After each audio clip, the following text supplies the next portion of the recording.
Չարենցավանի Սուրբ Փրկիչ եկեղեցում հոկտեմբերի 11-ի հուղարկավորության արարողությունն ընդհատվել է մի նոր ողբերգությամբ։ Քահանայի աղոթքն ընդհատել է հնչած բարձր ճիչը, դանակահարություն է եղել։ Եկեղեցում արարողությունը դադարեցվել է եւ 20-ամյա երիտասարդի դին դուրս են բերել, որպեսզի ոստիկանները կարողանան աշխատել։ Տարածքում հերթապահող շտապօգնության բրիգադը դանակահարված 57-ամյա տղամարդուն տեղափոխել է հիվանդանոց, որտեղ մահացել է։ Չարենցավանում պատմում են, սպանության կասկածյալ 26-ամյա երիտասարդը խնդիրներ է ունեցել ազգականի հետ։ Ավելի վաղ վիճաբանություն է եղել, որի ժամանակ 57-ամյա տղամարդը դիտողություն է արել երիտասարդին, ասելով խելոք մնա։ Ըստ չարենցավանցիների, հենց սա էլ եղել է ողբերգության պատճառը։ Մինչև դանակի 3 հարված հասցնելը դանակահարողն ասել է, թե 57-ամյա տղամարդն է 20-ամյա տղայի իր սանիկի մահվան պատճառը։ Վիճաբանությունը հետո տենց բան արել է, ոնց որ ողջ այլ հաներ, խփող էլի։ Հոգեկան ինքը հիվանդություն ունեցել, լսելով էլի։ Չեք ճանաչում։ Դե չէ, դեմքով ասենք ճանաչում ենք, բայց դե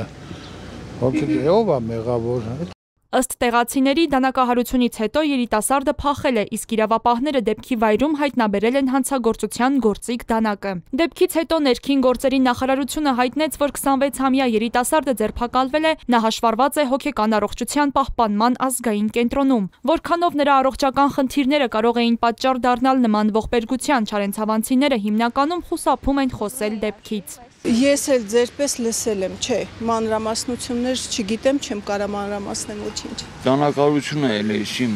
բայց ով են, ինչ են, խիա էլ է չեմ, խաբարս ինչում։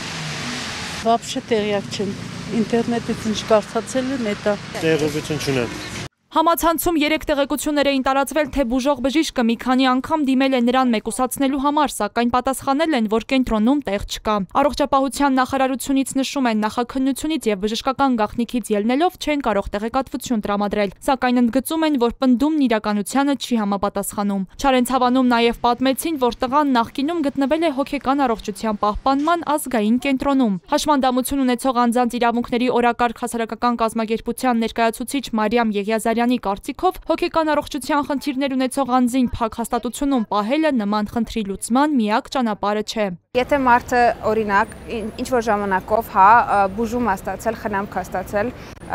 հոգեկան առողջության կենտրոնում, փակ հաստատությունում, այստեղ պետք է հարց տանք, իսկ ինչ ա եղել, երբ որ ինքը դուրս է գրվել, դրանից հետո, արդյոք իրեն հետևել են, արդյոք ինքը ստացել է ծառայություններ, որ պիտի ստանար, թե ոչ։ Ես կարծում եմ, որ չի ստացել։ Մեր տեղեկություններով 26-ամյա երիտասարդը օգոստոսին է դեղորայք ստացել։ Մարիամ Եղիազարյանը բացատրում է, միայն դա բավարար չէ։ Հոկտեմբերն է հիմա, ասել, որ ինքը օգոստոսին դեղորայքը ստացել է, մեղմ ասած լուրջ չի։ Բայց նաև պնդել, որ մարդը պիտի դեղորայք եւ բուժում ստանար միայն փակ հաստատությունում, էլի սխալ է։ Այսինքն մարդը եթե պայմանական օրինակ դուրս է գրվել օգոստոս ամսին, ինքը 2 ամսվա ընթացքում պիտի հնարավորություն ունենար խնամք ստանալու, առողջական խնամք ստանալու, ծառայություններ ստանալու, որպեսզի իր մոտ